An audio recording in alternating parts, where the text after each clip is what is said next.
Hello, வணக்கம். Welcome to Kannana கண்ணே channel. இன்றைக்கி நம்ம என்ன பார்க்க போகிறோன்னா, சீஸ் வச்சு நம்ம குழந்தைங்களுக்கு 3 விதமான உணவுகள் எப்படி தயார் பண்ணலாம் தான் பார்க்க போகிறோம். நம்ம சேனலை ரெகுலராக ஃபாலோ பண்ணிகிட்ருக்கவங்களுக்கு நல்லாவே தெரியும், நான் சைல்டு நியூட்ரிஷன் டிப்ளமோ கோர்ஸ் படிச்சுட்ருக்கேன்னு. அதில் வெயிட் கெய்னிங் பற்றிலாம் வர டாப்பிக்கில் கண்டிப்பாக சீஸுங்கிற பேர் நிச்சயமாக அதில் இருக்கும். இந்த ஃபுட் கொடுத்தா பேபிக்கு நல்லா வெயிட் கெயின் பண்ணும். அந்த மாதிரி சீஸ் வெயிட் கெய்னிங்க்கு உதவுதுன்னு எனக்கு தெரிஞ்ச உடனே சும்மாவாக விடுவேன். டெய்லியும் என்னோடய குழந்தைக்கு விதவிதமாக அவள் உணவில் நான் சீஸ் கொடுக்க ஆரம்பித்தேன். இதோட சுவை நல்லா இருக்கிறனால குழந்தைங்களும் நல்லா ஆசையாக விரும்பி சாப்பிடுவாங்க.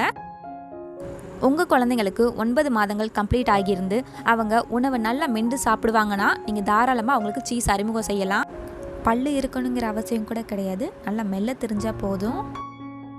முதல்ல கொடுக்கும்போது நீங்கள் கம்மியான அளவு கொடுக்க ஆரம்பிங்க. அவங்களுக்கு ஒத்துக்குச்சுன்னா மட்டும் நீங்கள் டெய்லியும் ரெகுலராக அவங்க உணவில் சீஸ் கொடுக்கலாம். இன்றைக்கி உங்கள் கூட ஷேர் பண்ணிக்க போகிற ரெசிபீஸில் 2 ரெசிபி பார்த்திங்கன்னா முட்டை சேர்த்து நான் பண்ண போகிறேன். ஸோ உங்கள் குழந்தைங்க ஏற்கனவே முட்டை சாப்பிட்டு பழகியிருந்தால் மட்டும் இந்த ரெசிபீஸ்லாம் நீங்கள் ட்ரை பண்ணி பாருங்கள். முதல் ரெசிபி எப்படி பண்ணலான்னு பார்க்கலாம். இந்த மாதிரி சின்ன சீஸ் மளிகை கடை அதுக்கப்புறம் சூப்பர் மார்க்கெட்லாம் கிடைக்கும். நான் இந்த மாதிரி சின்ன சீஸ் தான் பாப்பாவுக்கு யூஸ் பண்ணுறேன். இதை நல்லா துருவி எடுத்துக்க போகிறேன். இந்த மாதிரி அடுத்து ஒரு கிண்ணத்தில் ஒரு முட்டை உடச்சி ஊற்றிருக்கேன். அதில் ஒரு பிஞ்ச் அளவு சீரகத்தூள், ஒரு பிஞ்ச் அளவு பெப்பர் தூள் சேர்த்துக்கிறேன். 1 வயசுக்கு மேலே இருந்தால் உப்பு சேர்த்துக்கோங்க. இது ஆம்லேட் மாதிரி பீட் பண்ணிவிட்டு தோசைக்கல் சூடானதுக்கப்புறமா இந்த எக்கை ஊற்றிடலாம். அதுக்கப்புறம் திருப்பினதுக்கப்புறமா ஸ்டவ் நல்லா சிம்மில் வச்சுக்கோங்க. சிம்மில் வச்சுட்டு நம்ம இந்த துருவி வச்சிருந்த சீஸ் போட்டுட்டு மூடி வச்சிடலாம். ஒரு 2லேருந்து 3 நிமிஷத்தில் பாருங்கள், இது அழகாக உருகிடுச்சு. இப்போ நம்ம மேலாப்பில் பெப்பர் தூள் போட்டுக்கலாம். இதை சின்ன சின்ன துண்டுகளாக பிச்சு போட்டு நல்லா நசுக்கி குழந்தைக்கு ஊட்டி விடுங்க.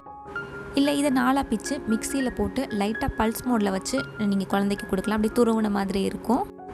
அதோட சூடான சாதத்தையும் நீங்கள் மிக்ஸ் பண்ணி கொடுக்கும்போது அதோட சுவை இன்னும் ரொம்பவே நல்லாயிருக்கும். நீங்கள் அந்த மாதிரி கூட கொடுத்து பார்க்கலாம் லன்ச் டைமில்.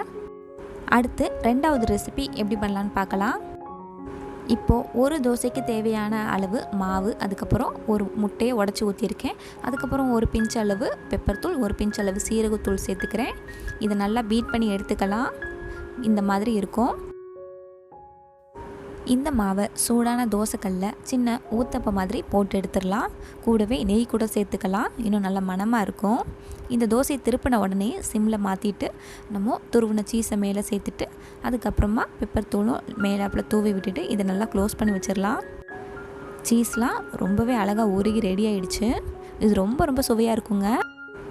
இந்த முழு தோசையை குழந்தை சாப்பிடணும் கூட அவசியம் கிடையாது. இதில் பாதி சாப்பிட்டா கூட குழந்தைக்கு ரொம்பவே சத்தானது, முக்கியமாக வெயிட் கெயின் பண்ணுறதுக்கு உதவும். இந்த உணவை காலை உணவாக குழந்தைக்கு செஞ்சு கொடுங்க. நல்ல சின்ன சின்ன துண்டுகளாக கையில் நசுக்கி குழந்தைக்கு ஊட்டி விடுங்க. அடுத்து 3வது ரெசிபி எப்படி பண்ணலான்னு பார்த்துடலாம். இந்த ரெசிபிக்கு ஒரு மீடியம் சைஸ் உருளைக்கிழங்கை நல்லா வேக வச்சு கையால் மசிச்சு எடுத்து வச்சுருக்கேன். இதில் ஒரு பிஞ்ச் அளவு பெப்பர் தூள், 1/4 ஸ்பூனுக்கும் கொஞ்சம் அதிகமான அளவு சீரகத்தூள், 1 வயசுக்கு மேலே இருக்கிற குழந்தையாக இருந்தாங்கன்னா ஒரு பிஞ்ச் அளவு உப்பு சேர்த்து இதை நல்லா மிக்ஸ் பண்ணி எடுத்துடலாம். ஸ்டவ்வில் ஒரு பேன் வச்சுட்டு அதில் 1/2 ஸ்பூன் அளவு நெய் சேர்த்துருக்கேன். நெய் நல்லா சூடானதுக்கப்புறமா நம்ம மிக்ஸ் பண்ணி வச்சுருந்த அந்த உருளைக்கிழங்கு இதில் சேர்த்துடலாம். ரொம்ப நேரம் இது குக் பண்ணணும்னு அவசியம் கிடையாது. இந்த மசாலாவோட நெய் அதுக்கப்புறம் உருளைக்கிழங்கு எல்லாம் நல்லா மிக்ஸ் ஆனால் போதும். ஏன்னா உருளைக்கிழங்கு ஏற்கனவே வேக வச்சு தான் எடுத்துருக்கோம். நல்லா மிக்ஸ் பண்ணதுக்கப்புறமா நம்ம துருவி வச்சுருந்த சீஸ் இதில் சேர்த்துட்டு ஸ்டவ்வை சிம்மில் வச்சுட்டு இதை மூடி வச்சிடலாம் ஒரு 2 நிமிஷத்துக்கு. 2 நிமிஷம் கழிச்சு இது ஓப்பன் பண்ணி பார்த்தா சீஸ் எல்லாம் சூப்பராக உருகிடுச்சு.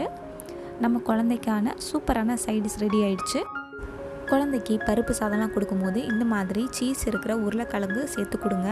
அந்த காம்பினேஷன் ரொம்பவே நல்லாயிருக்கும். குழந்தைங்களும் ஆசையாக விரும்பி சாப்பிடுவாங்க. இன்றைக்கி ஷேர் பண்ணியிருக்கிற இந்த ரெசிபீஸில் ஏதாவது ஒன்று நீங்கள் ட்ரை பண்ணிங்கன்னா உங்கள் குழந்தைங்க எப்படி சாப்பிட்டாங்கன்னு கீழே மறக்காமல் கமெண்ட் பண்ணுங்கள். நம்ம சேனலில் ரெகுலராக பேபி ஃபுட் ரெசிபீஸ் அதுக்கப்புறம் பேபி ப்ராடக்ட்ஸ் ரிவ்யூஸ்லாம் நான் ஷேர் பண்ணிகிட்டே இருக்கேன்.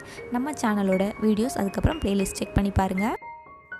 உங்களுக்கு இந்த வீடியோ பிடிச்சிருந்துச்சுன்னா மறக்காமல் லைக் பண்ணுங்கள், கமெண்ட் பண்ணுங்கள், ஷேர் பண்ணுங்கள், சப்ஸ்கிரைப் பண்ணுங்கள். நன்றி.